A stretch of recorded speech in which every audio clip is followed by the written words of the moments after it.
بسم اللہ الرحمن الرحیم۔ ناظرین کرام، نماز کے بعد استغفر اللہ کیوں پڑھا جاتا ہے؟ نماز کے بعد استغفر اللہ پڑھنے کے لیے کیوں کہا جاتا ہے؟ اس کے پیچھے کیا وجہ ہے؟ آج کے اس معلوماتی ویڈیو میں اس کی تفصیل آپ کے ساتھ ضرور شیئر کریں گے، لیکن اس سے پہلے ایک حدیث مبارکہ سماعت فرما لیجیے۔ رسول اللہ صلی اللہ علیہ وآلہ وسلم کا فرمان ہے کہ اس شخص کے لیے بہت سعادت ہے جو اپنے اعمال نامے میں بہت استغفار پاتا ہے۔ لہٰذا جان لیجئے کہ استغفر اللہ پڑھنے سے حکم الہی کی تعمیل ہوتی ہے۔ استغفر اللہ پڑھنے سے رزق میسر آتا ہے اور اس میں اضافہ ہوتا ہے۔ استغفر اللہ جنت میں داخلے کا پروانہ ہے۔ استغفر اللہ پڑھنے سے گناہوں کا خاتمہ ہو جاتے ہیں۔ استغفر اللہ پڑھنے کے بعد آدمی کے درجات میں بلندی کا باعث ہے۔ استغفر اللہ پڑھنے سے بلائیں ٹل جاتی ہیں۔ استغفر اللہ پڑھنے سے دل کو پاکیزگی حاصل ہوتی ہے۔ استغفر اللہ پڑھنے سے بے اولادوں کو اولاد ملتی ہے۔ استغفر اللہ پڑھنے سے صحت و تندرستی ملتی ہے اور انسان اپنی جسمانی اور روحانی قوتوں سے بہت فائدہ اٹھاتا ہے۔ یہ اس بے بس آدمی کے لیے راہ کشادہ ہے جس کے لیے زمین تمام تر وسعتوں کے باوجود تنگ پڑ گئی ہے۔ وہ مایوس شخص جو اپنے آپ سے اکتا گیا ہے اور وہ پریشانی کے باعث تنگ دلی کا شکار رہتا ہے۔ استغفر اللہ اس کی مایوسی اور پریشانی کو دور کر کے نئی زندگی عطا کرتا ہے اور فراخ زندگی سے آشنا کرتا ہے۔ پیارے ناظرین، ایک مقولہ حضرت ابوبکر صدیق رضی اللہ تعالیٰ عنہ کا بڑے کام کا ہے اور بڑا یاد رکھنے کا ہے۔ حضرت ابوبکر صدیق رضی اللہ تعالیٰ عنہ فرماتے ہیں کہ جب کوئی شخص کام انجام دینے کے بعد 2 کلمے کہہ لے تو شیطان کہتا ہے کہ کمر توڑ دی، اور وہ کلمے یہ ہیں: الحمدللہ اور استغفر اللہ۔ جہاں تک یہ عبادتوں میں اپنی طرف سے کوتاہی کا تعلق ہے تو یاد رکھیں کہ عبادت اللہ تبارک و تعالیٰ کی خلقیت کا اور اس کی ربوبیت کا حق ادا نہیں کر سکتی۔ لہٰذا ہماری طرف سے جو یہ عبادتوں میں کوتاہیاں اور غلطیاں ہوتی ہیں تو ان پر استغفار کرنا چاہیے اور استغفر اللہ استغفر اللہ استغفر اللہ کہتے رہنا چاہیے۔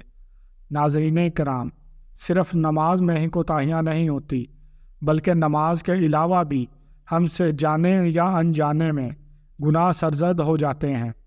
صحیح حدیث میں ہے کہ رسول اللہ صلی اللہ علیہ وآلہ وسلم کا معمول تھا کہ جب حضور صلی اللہ علیہ وآلہ وسلم نماز سے فارغ ہوتے تو فوراً 3 مرتبہ استغفر اللہ استغفر اللہ استغفر اللہ فرماتے تھے۔ تو یہ سوال پیدا ہوتا ہے کہ استغفر اللہ کے معنی گناہوں سے معافی مانگنا ہے۔ آدمی نے جب کوئی گناہ کیا ہو تو استغفار کرے، جب کوئی غلطی کی ہو تو معافی مانگے، لیکن جب کوئی گناہ کیا ہی نہ ہو تو نماز کے بعد استغفر اللہ کا کیا مطلب ہے؟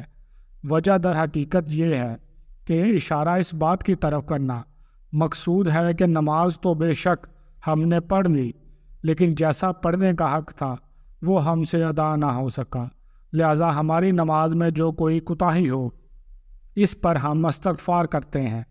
ناظرین کرام، حضرت عائشہ صدیقہ رضی اللہ عنہ نے نبی کریم صلی اللہ علیہ وآلہ وسلم سے پوچھا کہ یہ تو عجیب بات ہے کہ ساری رات اللہ کے حضور کھڑے ہو کر عبادت کرتے رہے، تو صبح کو استغفار کس بات پر کرتے ہیں؟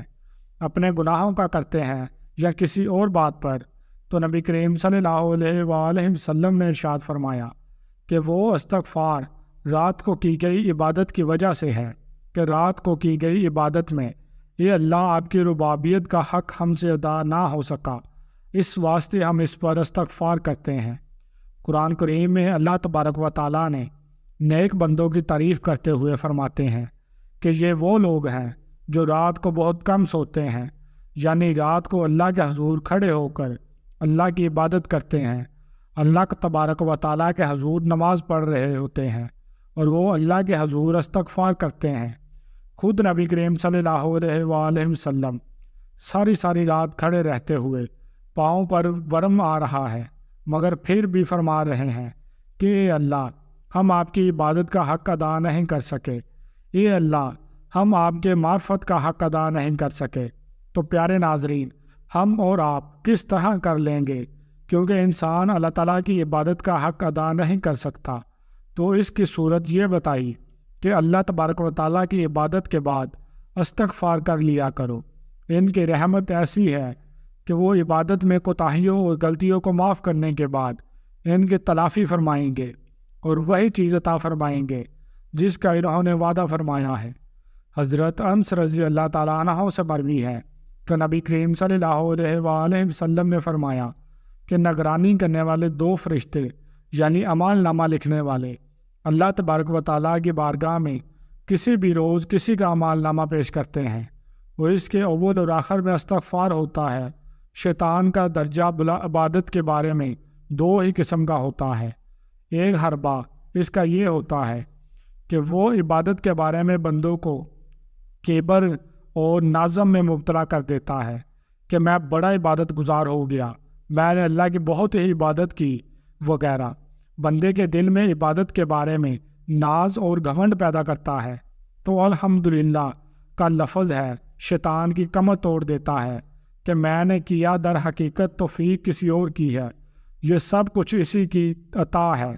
دوسرا حربہ شیطان کا یہ ہوتا ہے کہ شیطان اس بات پر لگا دیتا ہے کہ تیری عبادت کیا، تیری نماز کیا، تیرا سجدہ کیا، اور اس سجدے کی ناقدری کروا کر دل میں مایوسی پیدا کر دیتا ہے کہ ساری عمر ہو گئی نماز پڑھتے پڑھتے، لیکن نماز پڑھنے کا جو حق تھا وہ ہم سے ادا نہ ہو سکا۔ جب وہ حق ہی نہیں ادا ہوتا تو نماز پڑھنے کا کیا فائدہ؟ یہ مایوسی شیطان دل میں پیدا کرتا ہے۔ اس کا علاج حضرت ابوبکر صدیق رضی اللہ تعالیٰ عنہ نے استغفر اللہ کے ذریعے بتا دیا کہ یہ عبادت میں جو کوتاہیاں ہیں اس پر استغفر اللہ کرو۔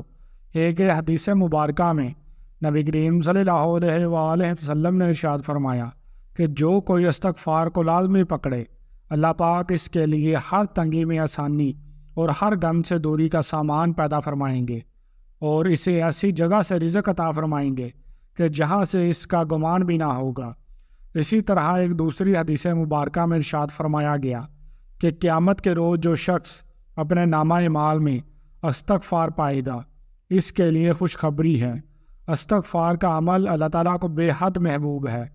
ایک حدیث مبارکہ میں جناب نبی کریم صلی اللہ علیہ وآلہ وسلم نے ارشاد فرمایا کہ جب بندہ اللہ تبارک و تعالیٰ سے توبہ کرتا ہے تو اس کی توبہ سے اللہ سبحانہ و تعالیٰ اس طرح خوش ہوتے ہیں کہ جتنا تم میں سے کوئی اس وقت ہوتا ہے جب وہ اپنی سواری پر جنگلوں بیاباں میں جا رہا ہو، اچانک وہ سواری اس سے گم ہو جائے، اس حال میں کہ اس پر اس کا کھانا اور پینا بھی ہو، وہ اس کے واپسی سے مایوس ہو جائے اور ایک درخت کے سائے میں لیٹ جائے۔ ابھی وہ اسی حال میں ہو، دفعتاً دیکھے کہ اس کی سواری اس کی طرف ہی آ رہی ہے تو وہ کتنا خوش ہوگا۔ ایسے ہی اللہ تعالیٰ اپنے بندے کی توبہ پر خوش ہوتا ہے۔ تو پیارے دوستو، یہ تھی ہماری آج کی ویڈیو۔ اگر ویڈیو اچھی لگی تو ہماری آج کی اس ویڈیو کو لائک اور شیئر ضرور کیجیے گا، اور مزید ایسی اسلامی اور اصلاحی ویڈیوز کو دیکھنے کے لیے اپنے اس زین العابدین یوٹیوب چینل کو ضرور سبسکرائب کر لیں۔